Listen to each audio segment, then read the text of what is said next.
Yeah, thanks, Rico. Happy Friday, everybody. Hope you're having a good week and hope you have great plans for the weekend. Remember, if you do get pulled over, to shut the fuck up or STFU. Yeah. Um, like to shout out my colleague, Dr. Talleyrand. Always got great information. Love his stories. I do. Love all the dialogue around it.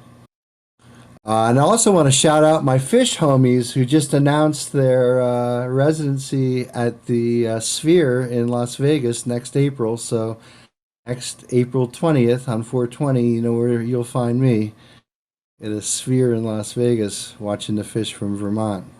So anyway, my story is about our favorite THC isomer, Delta 8, and it comes from the magazine called High Times. I think we've heard of this one.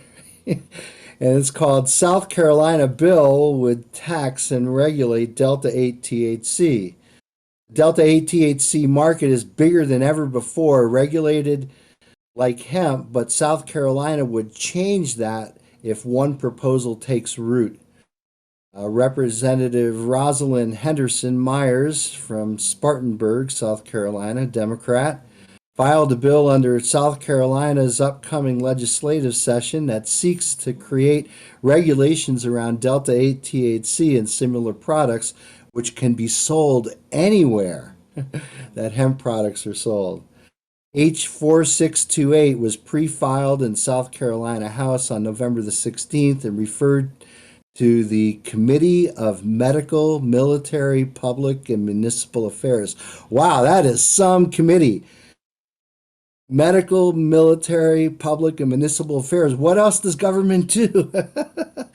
The bill would create a new set of rules for production for the sale of Delta 8 products. Under the proposal, only adults 21 years or older could purchase those types of products. The bill would also establish a tax at the retail level, imposing a 5% sales tax. The tax revenue would be allocated towards regulating the industry according to the bill. Producers and retailers would be licensed in the state, and any hemp-derived cannabinoid produced or sold in the state must be tested for pesticides, toxins, to ensure that it contains a legal amount of Delta 9 THC. Well, that's interesting. They're testing something that's actually not coming from a plant extract, it's coming from a synthetic reaction, and they're testing it for pesticides. If they're using pure CBD and chemically converting it to Delta 8, why do you need to test that for pesticides? You'd be testing for residual solvents and purity. So I think the fact that they're testing for pesticides tells you how uninformed this bill is. The license would be in addition to, oh, I'm sorry, I skipped a paragraph. So producers and retailers would be licensed by the state to produce any hemp-derived cannabinoid produced or sold in the state must be tested for pesticides, toxins to ensure that it contains a legal amount of Delta 9 THC. So they're still trying to keep the amount of Delta 9 to a minimum when, Dr. T, I'm sure you'll agree with me, Delta 9 and Delta 8 have very little difference in terms of their activity on humans. They act just about the same, and in terms of their binding to the CB1 receptor, they're about the same level of potency. The reason why people often anecdotally report delta 8 to be less active is because there's a whole lot of other crap in that delta 8 that basically lowers the potency. Okay, back to the article. The license would be in addition to other regulated businesses requiring this type of licensing. The annual licensing fee would be about $500 for producers, $250 for retailers, according to the pre-file bill draft. Products would have to pass a variety of safety, or would have a variety of safety labeling and be contained in child-resistant packaging. These products are not controlled substances in South Carolina. So the quote, unquote, enforcement that we see is misguided in the view of an existing law based or lawyer based in North Carolina named Rod Kite. Well, we know who Rod Kite is. Rod Kite is a known lawyer who shills for the hemp industry, right? This is why I think it's important that this bill gets passed to absolutely make this absolutely clear. Well, what he's saying here is that these products are not controlled substances in South Carolina. Wait a second. Is South Carolina in the United States? Because these are controlled substances in the United States. Maybe South Carolina has done it again. They've seceded from the United States. So, despite the warnings from law enforcement, these products are considered to be illegal by the state. Kite provides services to the hemp businesses due to the rapidly changing legal landscape around hemp. Mike Sims, one of his clients, was subject to the murky laws around hemp. Sims's store in Columbia, South Carolina, Crown Cannabis, was raided last January when police said he was selling marijuana. Kite clarified, however, Sim's store was selling hemp-derived products, not marijuana. What? Come on. Trap. It's a trap. It's a trap. Confusion about what constitutes hot hemp is also an issue in South Carolina. Law firm Collins and Lacey reported recently that the Columbia Police Department sent over letters to 30 retailers in the city informing them that Delta 8 is an illegal substance.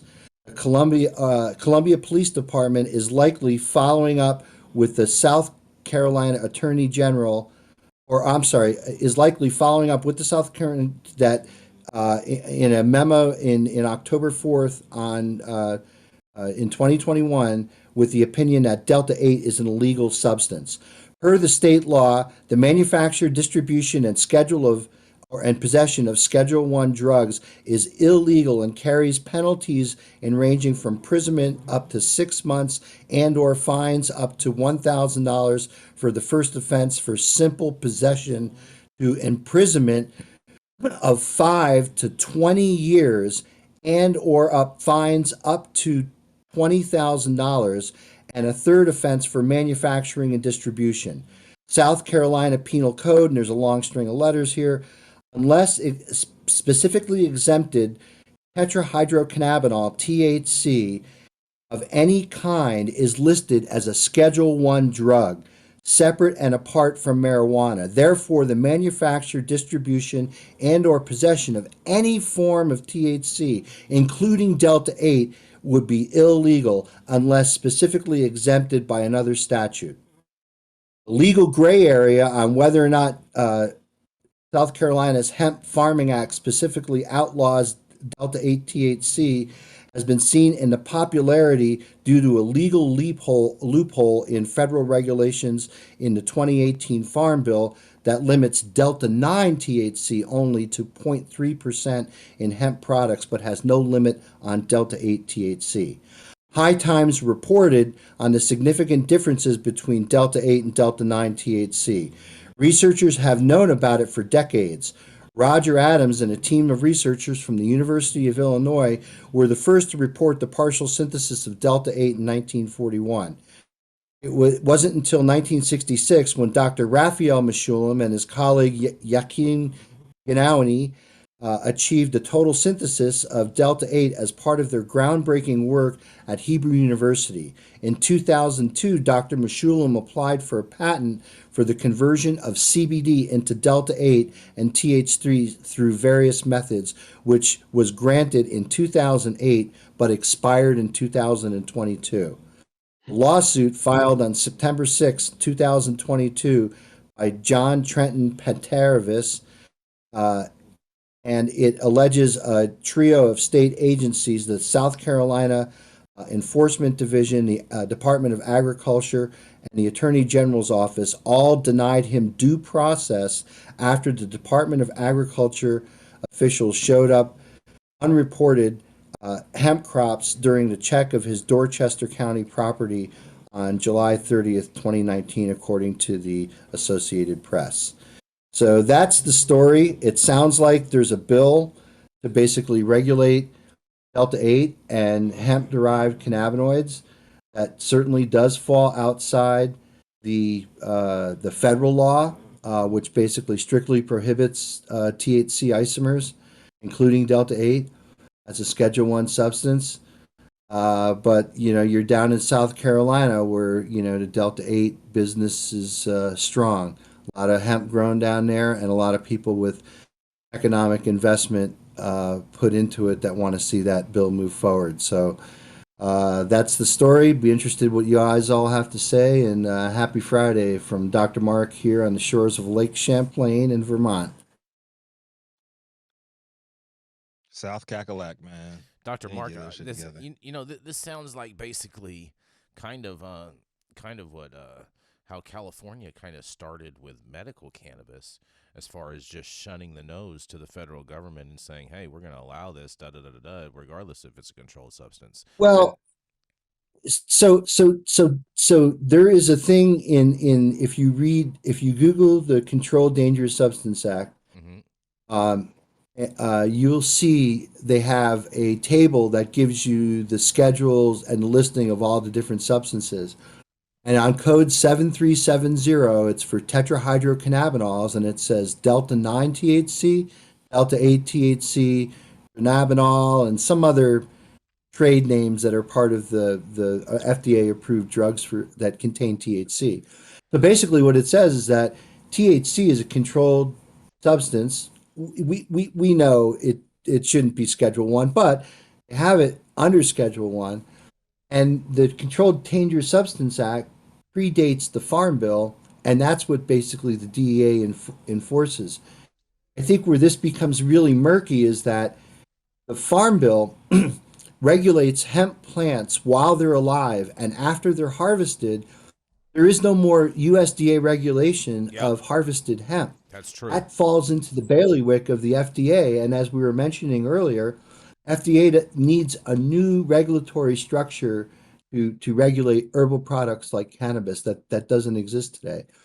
The problem with it, and John, I don't know if you feel the same way, but there's a revolving door between the pharmaceutical industry and big industrial food and the FDA.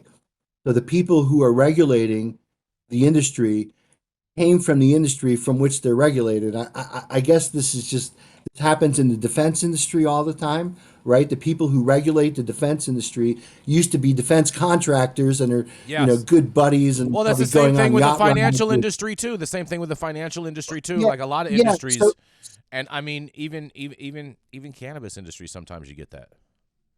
so the FDA, well, certainly the FDA had nothing to do with this, but when they contemplated the passing of the Farm Bill, they didn't contemplate what was going to happen to that hemp. So once the hemp is tested and it's below Delta 9 THC, and that's decarboxylated THCA, these people are playing this THCA game and thinking, well, hey, that's got THCA that's high, but the THC is low.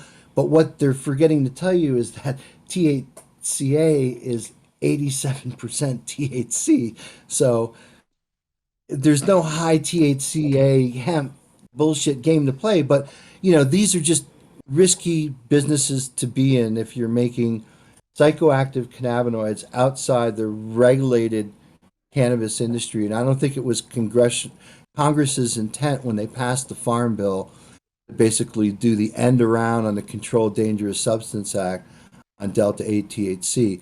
But that's my opinion. I'm not an attorney. The Mm, good old reach around. exactly. Yeah. Exactly. I mean, maybe we'll see some regulation on Delta 8 in South Carolina. I mean, we'll see. I mean, it'd be nice if they stopped selling it in like every single store, and they Well, had designated stores for it with like ID checks or How something about they like just that. open it up to THC? How about that? yeah, I mean, I've said it all along. If they had unfettered access to good Delta 9 THC, they wouldn't need Delta 8. hmm Delta 8 is a synthetic product that's not extracted from the plant. It's made by a bunch of amateur chemists in a warehouse somewhere.